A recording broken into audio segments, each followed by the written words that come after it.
Imaginez ceci. Vous êtes debout sur une falaise dans le sud de l'Espagne, regardant vers... rien. Pas d'océan. Juste une chute abrupte de plus de 600 pieds vers une vallée où se trouvait la mer Méditerranée. En dessous de vous, des fermes s'étendent sur une plaine de la taille de la France. Des autoroutes et des voies ferrées relient l'Europe à l'Afrique sur la terre ferme. Et derrière vous se dresse un mur de béton de 21 milles de long, retenant tout l'océan Atlantique. Ce n'est pas de la science-fiction. C'était une proposition d'ingénierie réelle, sérieusement financée, sérieusement débattue. Une proposition qui a été terriblement proche de devenir le méga-projet déterminant du XXe siècle. Elle s'appelait Atlantropa. Et aujourd'hui, nous drainons la mer Méditerranée. Avant de plonger, et croyez-moi, cela devient plus sombre et plus étrange que vous ne l'auriez jamais imaginé, allez-y et appuyez sur ce bouton d'abonnement tout de suite. Si l'idée d'un ingénieur essayant de redessiner physiquement la carte de 2 continents vous semble insensée, vous êtes exactement pour qui cette chaîne est faite. Nous déterrons les méga-projets que l'histoire a essayé d'oublier, ceux trop grands, trop étranges ou trop dangereux pour jamais être construits. Abonnez-vous maintenant, car à la fin de cette vidéo, vous regarderez la Méditerranée d'une manière complètement différente. Maintenant. Revenons à 1927. L'Europe, 9 ans seulement après la Première Guerre mondiale, est un continent en crise. Les économies sont ruinées, des millions de personnes sont au chômage, des empires se sont effondrés, les frontières ont été redessinées dans le sang, et une panique silencieuse s'installe. L'Europe manque de place, manque de ressources et manque de confiance en son propre avenir. De l'autre côté de l'Atlantique, l'Amérique rugit. À l'est, une nouvelle Pan-Asie s'élève, et un architecte munichois, un homme nommé Hermann Zorgel, devient convaincu que l'Europe est sur le point d'être laissée pour compte à jamais, à moins que quelque chose de radical ne se produise. Zorgel n'est pas un politicien, ce n'est pas un général, c'est un architecte avec une tête pleine de chiffres et un flair pour le drame. Et puis il tombe sur un fait qui change tout. Chaque seconde, environ 88 000 mètres cubes d'eau se déversent de l'océan Atlantique et dans la mer Méditerranée par l'étroit détroit de Gibraltar. C'est l'équivalent de quelque chose comme une douzaine de chutes du Niagara, non-stop, jour et nuit, pour toujours.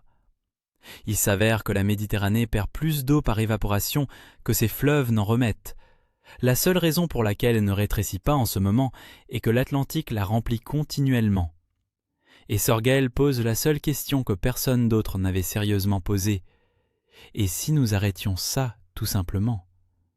Et si vous construisiez un barrage en travers du détroit de Gibraltar, couper la bouée de sauvetage de l'Atlantique vers la Méditerranée? Sans ce réapprovisionnement constant, l'évaporation ferait le reste du travail gratuitement. La mer commencerait tout simplement à baisser. Pas besoin de pomper une goutte d'eau. Fermez simplement le robinet et laissez le soleil méditerranéen faire le reste, année après année, décennie après décennie. En 1929, Zorgel met l'idée sur papier pour la première fois. En 1932, il la marque du nom dont l'histoire se souvient, Atlantropa, une fusion d'Atlantique et d'Europe, un tout nouveau supercontinent cousu ensemble à partir de l'Europe et de l'Afrique. Et l'échelle de ce qu'il propose ensuite est franchement démente. La pièce maîtresse est le barrage de Gibraltar, plus de 20 milles de long, plus haut que tout ce qui a jamais été construit par des mains humaines, enjambant le détroit entre l'Espagne et le Maroc. Zorgel calcule qu'il pourrait générer jusqu'à 50 000 mégawatts d'énergie hydroélectrique, assez selon certaines estimations pour approvisionner plus de 8 millions de foyers, ce qui en ferait instantanément la plus grande centrale électrique sur Terre, éclipsant tout ce qui était en construction partout dans le monde à l'époque. Mais Gibraltar n'est que le début. Un deuxième barrage est érigé aux Dardanelles, scellant la contribution de la mer Noire et rightful l'Europe à l'Asie mineure par la route et le rail. Un troisième enjambe le détroit de Sicile, soudant physiquement l'Italie à la Tunisie. Loin au sud, Zorgel propose de barrer le fleuve Congo lui-même, inondant une vaste étendue d'Afrique centrale pour créer une mer intérieure artificielle remplissant le lac Tchad et irriguant le désert du Sahara pour en faire des terres agricoles. Il esquisse même une extension du canal de Suez pour garder une route maritime ouverte vers la mer Rouge une fois que l'eau commencera à baisser. Quand tout sera terminé, et Zorgel admet ouvertement que cela prendrait bien plus d'un siècle, le bassin oriental de la Méditerranée chuterait de pas moins de 200 mètres. Le bassin occidental chuterait d'environ 100. Au total, plus de 660 000 km² de terre flambant neuve sortiraient de la mer.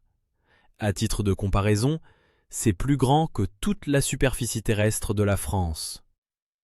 De nouvelles côtes, de nouvelles villes, de nouvelles terres agricoles s'étendant de l'Adriatique à l'Afrique du Nord, des ponts de terre ferme où les ferrys avaient l'habitude de traverser, un nouveau continent, au sens le plus littéral, boulonné directement sur le côté de Nancy.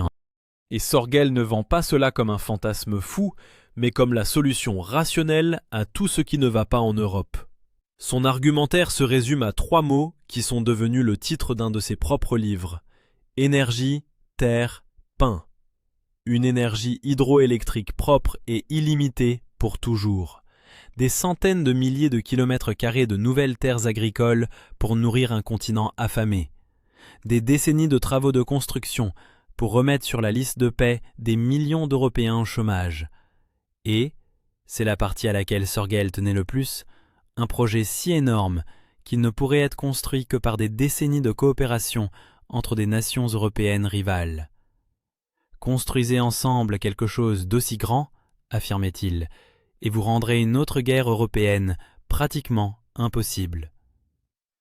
Il se disait pacifiste, et, dans son esprit, Atlantropa n'était pas une arme, c'était une machine anti-guerre, faite de béton et d'électricité.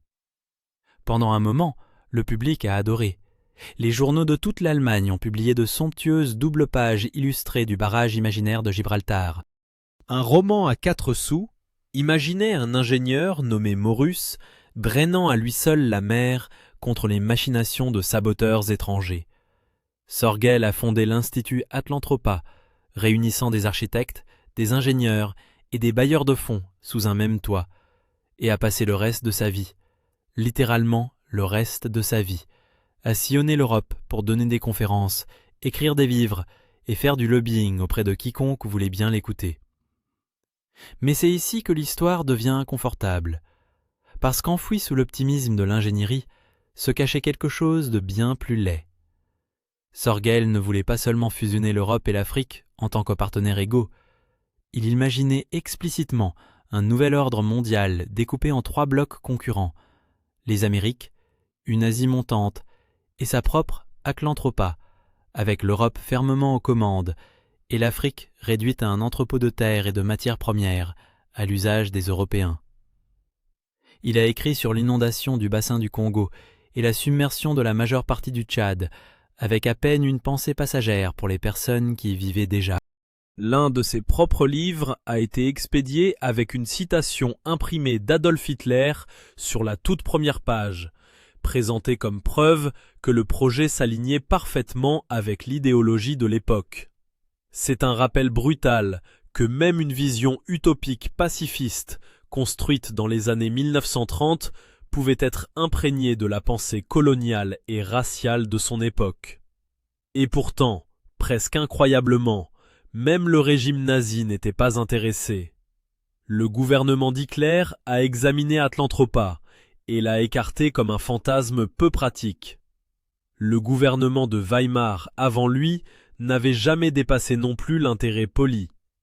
Zorgel a continué à se battre pour sa vision pendant toute la Seconde Guerre mondiale et jusque dans les années 1950, regardant le travail de sa vie être rebaptisé, relancé et ignoré à plusieurs reprises par des personnes ayant le pouvoir réel de le construire. Après la guerre, il y a une dernière lueur d'espoir. Les gouvernements occidentaux, cherchant à renforcer les liens avec les colonies africaines, et inquiets de l'expansion de l'influence soviétique, dépoussièrent brièvement les anciens plans d'Atlantropa. Pendant un instant, il est même évoqué aux Nations Unies. Mais l'instant ne dure pas. L'énergie nucléaire arrive comme le nouveau symbole brillant d'une énergie sans limite, rendant le rêve hydroélectrique de Sorguel soudainement lent et démodé en comparaison. La décolonisation balaie l'Afrique, vidant de sa substance toute la logique néocoloniale sur laquelle le projet avait été construit. Et l'Europe, occupée à se reconstruire à partir des décombres, n'a tout simplement pas le courage, ni l'unité, pour un projet de construction de 100 ans s'étendant sur 2 continents et des dizaines de gouvernements. Hermann Sorguel est mort dans un accident de voiture le jour de Noël 1952, ayant passé toute sa vie d'adulte à promouvoir une mer qui n'a jamais été asséchée. L'Institut Atlantropa a boité sans lui pendant quelques années de plus, avant de fermer discrètement ses portes vers 1960.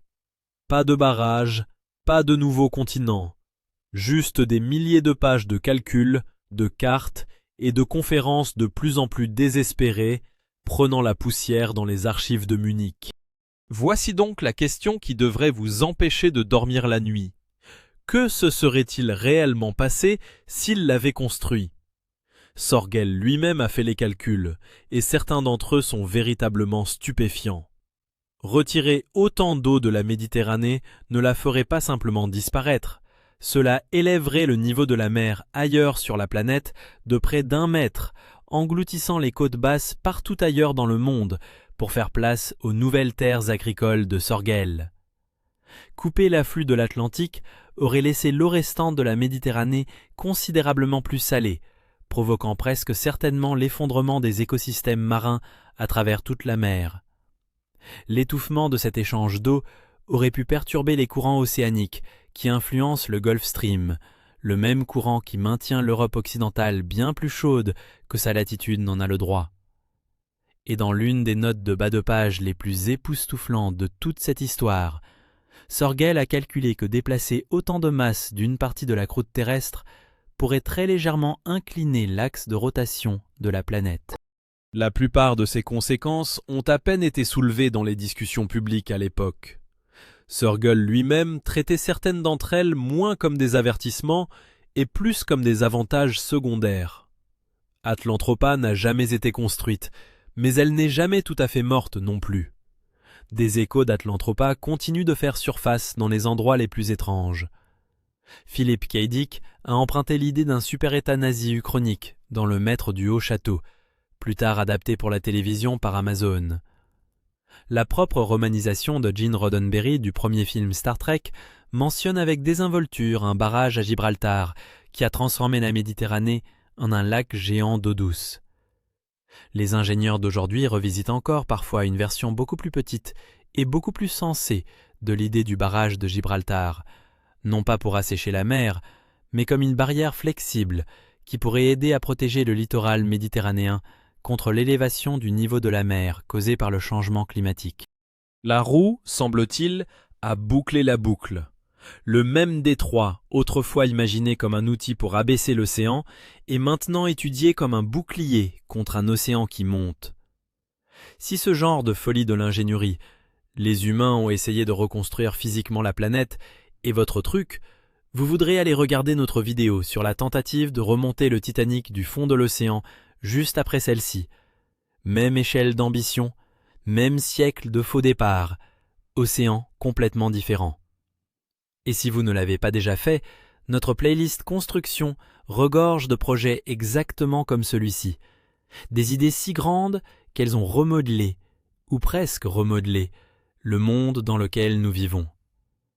Atlantropa est, en fin de compte, une histoire sur la séduction de l'échelle, sur la façon dont une idée assez grande, habillée du langage du progrès et de la paix, peut attirer de véritables croyants pendant toute une génération, tout en portant discrètement des hypothèses sur les personnes à qui ce progrès était réellement destiné. Sorguel ne construisait pas un monument à la coopération. Il esquissait le plan d'une hiérarchie, avec l'Europe au sommet, habillée dans l'architecture d'un avenir partagé. Le barrage n'a jamais été la partie dangereuse, c'est la pensée derrière lui qui l'était. Si vous êtes arrivé jusqu'ici, vous aimez clairement plonger profondément dans les projets qui ont presque changé le monde. Alors rendez-nous service, écrasez ce bouton j'aime, laissez un commentaire nous disant quel autre méga projet et si vous voulez que nous traitions ensuite. Et si vous ne l'avez pas déjà fait, abonnez-vous. Nous fouillons constamment dans les archives de l'histoire pour trouver des plans non construits et des projets oubliés comme celui-ci. Et vous ne voulez pas manquer le prochain. Nous vous verrons dans la prochaine vidéo.